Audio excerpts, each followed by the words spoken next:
Hi, my name is Autumn Dickson, and this week is February 17th through the 23rd of the Come Follow Me program associated with the Church of Jesus Christ of Latter-day Saints. And this week, we are going to be studying Doctrine and Covenants, sections 12 through 17. For the context of the Revelations this week, we read a lot about the early men and women who supported Joseph as he was working on the translation of the Book of Mormon. A lot of them offered very vital friendship as well as monetary help. We see the restoration of the Aaronic Priesthood. John the Baptist came and restored the priesthood to Joseph and Oliver. And there is a lot, obviously, that could be written on the restoration of the Aaronic Priesthood and why that was such a big deal. But I actually want to talk about another portion that was included in with this restoration of the Aaronic priesthood. I know that I am far from qualified when it comes to historical perspectives and details, especially when we are talking about ancient Israel. However, as I was studying this week, I felt that there was one little insight that I could give. Now, this isn't a topic I would have necessarily chosen myself, but sometimes I don't get to choose, the Lord does. So this is Doctrine and Covenants, it's section 13, it's verse 1, and this is when the Aaronic priesthood is being restored. It says, "Upon you, my fellow servants, in the name of Messiah, I confer the priesthood of Aaron, which holds the keys of the ministering of angels and the gospel of repentance and of baptism by immersion for the remission of sins. And this shall never be taken again from the earth until the sons of Levi do offer again an offering unto the Lord in righteousness." Now it's this last phrase that I want to talk about. The sons of Levi do offer again an offering unto the Lord in righteousness. Now, when we read this verse and we read accompanying quotes in the Institute Manual, we come to learn that this is a literal sacrifice that will take place in our dispensation, an animal sacrifice. The sons of Levi were priesthood holders, so we can understand this as righteous priesthood holders who will be making this sacrifice. We know that the law of Moses, with a lot of its rituals and animal sacrifice, we know that the law of Moses was done away, and that is absolutely correct. However, we also know that animal sacrifice existed before the law of Moses, and so we can't automatically assume that all of the rites and rituals that were part of the law of Moses, that doesn't necessarily mean that animal sacrifice is done away because it existed before the law of Moses. There is a quote from Joseph Fielding Smith that says that this sacrifice will be done in the millennium after Christ has already reigning on the earth again. And even if we look at all of the logical reasons for why we would need a restoration of all things, or we look at all this logically, this is still not one of our friendliest doctrines, the idea that there will be an animal sacrifice in our dispensation. As far as I understand, it'll just be one. But this is still a very uncomfortable doctrine, and it's not one we often expound upon and talk about. It's uncomfortable, and therein lies my very specific insight that I want to explore today. Now, I was thinking about this idea of this animal sacrifice. And I was thinking of how I would describe it to my friends or even to my children. And as I was thinking about it, I didn't know how I would explain that to them, especially when I didn't even necessarily know why it was so necessary. And every time I pictured what it would look like or trying to describe it to someone, all I could feel was immense discomfort. As a society, we have evolved away from direct death in so many ways. When you look at history, the meat that was on someone's table, they would raise their own animals and then they would slaughter those animals for their meals. And if they weren't raising their animals, they were hunting animals and they were still personally slaughtering those animals to put meat on their tables. They were not quite so far removed from the meat that was on their table. As society has become more sophisticated, and we end up with meat on our tables without having to watch how that meat ended up on our table, we have developed a much more sensitive nature. We are much more sensitive to death. And I'm not knocking that because I don't think it's horrible to have a sensitivity towards death. However, I also wonder what we have lost by removing ourselves so far from the process of how we get meat onto our table. Now, this is not a discourse on being a vegetarian, and I do have a point. My point is that it is extremely uncomfortable for us in a way that is different than it was uncomfortable for the Israelites when they were giving sacrifices to the Lord. And therein lies my exact point. The Israelites, we know that the Israelites were meant to sacrifice animals so that they could better understand Jesus Christ, so that they could learn a lesson about Jesus Christ and his sacrifice and his atonement. And as I was picturing this idea of having to teach my children or teach my friends about this, I remember thinking, why does this little animal have to suffer so that we can learn a lesson about Jesus Christ? And that is when it hit me, that there was a very innocent and good man who had to sacrifice himself so that we could come to earth and learn lessons that we desperately needed in order to become like our Heavenly Father. And we rejoice in the atonement of Jesus Christ. We are grateful for it. It is the central doctrine of all of our beliefs that Jesus Christ sacrificed himself, and we are so very grateful. And we often reflect on this gratitude. But do we also grasp the sacrifice that was truly required? The Israelites were not as sensitized to death as we are.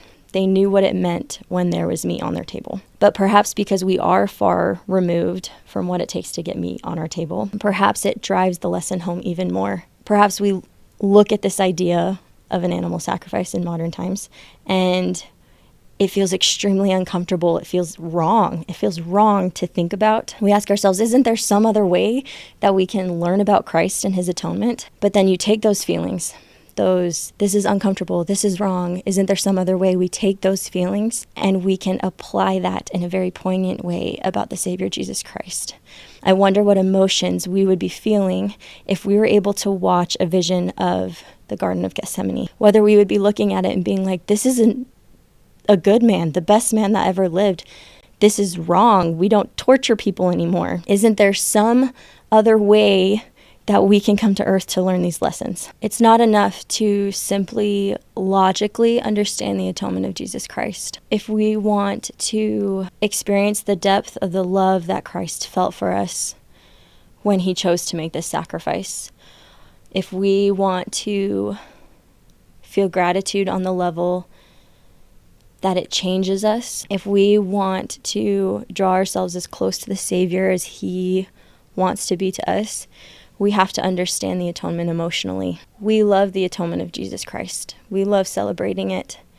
But do we also understand the depth of darkness and the depth of pain and suffering that accompanied it? Because we are so far removed from death, and because we live in this sanitized society, do we understand what the Savior had to go through in order to pay for these lessons that we needed so that we could understand? In some ways, you could even argue that the atonement of Jesus Christ is not one of our friendlier lessons. We love and we celebrate the atonement of Jesus Christ and what it means in our lives, and that is the right thing to do. That's exactly what we should be doing. We should be loving our Savior and loving what he did for us. We should be celebrating it and inviting those gifts into our lives. But in order to fully do that, we also have to come to some comprehension of the cost of that victory. As I pondered this concept that we're talking about today, it actually reminded me of Abraham and Isaac. When Abraham was commanded to offer Isaac up as a sacrifice to the Savior. And I grew up hating that story. I hated that story. I never liked it. I didn't like learning it in gospel doctrine. I hated that story. It didn't make sense to me. It was so jarring. It was so incongruent with what I understood about my Heavenly Father. What kind of God would ask his son to sacrifice their posterity, especially when Abraham was almost sacrificed when he was a child? It didn't make sense to me. I didn't get that. It wasn't until I studied Come Follow Me and I came across this story again and I got to study it that I saw something I had never seen before. And it was the fact that the Lord didn't command Abraham to sacrifice Isaac. He commanded Abraham to offer Isaac as a sacrifice.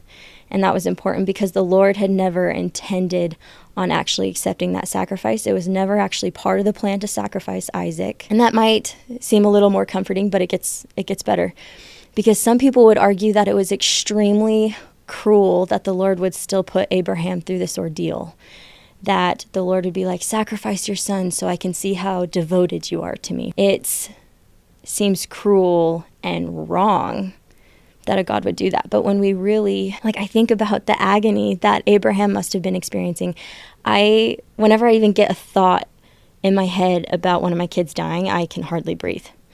I don't know that I would have had the strength to follow through on what Abraham was doing when he was being obedient to the Lord. I think about Abraham trekking up that mountain with his son. I wonder if he was just constantly repeating in his head, why do I have to do this? Why do I have to do this? And also repeating, okay, Isaac's going to be resurrected because of God. I'm going to be with my son forever, even if he has to take him away now. He's going to be resurrected. It's going to be okay. I wonder if he just repeated that over and over again as he was going up the mountain. And I wonder if it actually brought him any comfort. I don't know that it would have brought me any comfort to repeat those things in my head. That trek up that mountain and being prepared to offer that sacrifice was harrowing, excruciating to say the least. But I don't believe the Lord commanded it just because the Lord wanted to see how devoted Abraham was to him. I believe it was because it helped Abraham understand his heavenly Father on a level that very few of us understand. I picture the angel coming and stopping the sacrifice. I picture Abraham tripping over himself to hug his son Isaac and sobbing into his neck and rejoicing that his son was spared. And then later on, when things were quieter and as Abraham was reflecting on this experience, I picture it hitting Abraham that his son was spared, but Jesus Christ was not. That Heavenly Father, there was no one to step in for Heavenly Father and to say, you don't have to sacrifice your son. Abraham knew the depth of pain that Heavenly Father had felt when Heavenly Father had to sacrifice his son for us. And then I picture Heavenly Father, and I wonder if while he was watching Christ go through this experience, I wonder if he was reminding himself, Christ is going to be reunited with me. I'm going to see him again. He's going to get his body back. This is just a short amount of time. I wonder if that wisdom that our Heavenly Father has helped him. Or I wonder if the nature of a parental relationship denies you the ability to skip the pain in favor of the ending. It took a brutality in order to save us. And we should celebrate all the amazing, incredible aspects of our Heavenly Father and our Savior's love. But fully appreciating what our Savior did for us requires also understanding the brutal nature of what happened. I rejoice in the atonement. I am grateful for the atonement. I worship my Savior, and I encourage all of these positive, wonderful things. I know that the sacrifice was worth it to my Heavenly Father. I know that the sacrifice was worth it to my Savior, Jesus Christ, because of how much they loved us. I know that the sacrifice is hard to comprehend because of how sanitized our society is. And I don't knock the fact that our society has become more sanitized, because I believe it's good that we've moved away from brutal torture methods and public executions. But understanding the fact that the depth of joy that has been offered to us required a depth of pain that we cannot understand, it helps us appreciate the Savior in a manner that we are pushed towards him. When we can appreciate the cost of what he gave us, we can more fully experience the blessings he offers us. I am grateful for what the Savior did and for the poignant lessons that he has sent in my life so that I could better understand what he did in my life. And I say that in the name of Jesus Christ, amen.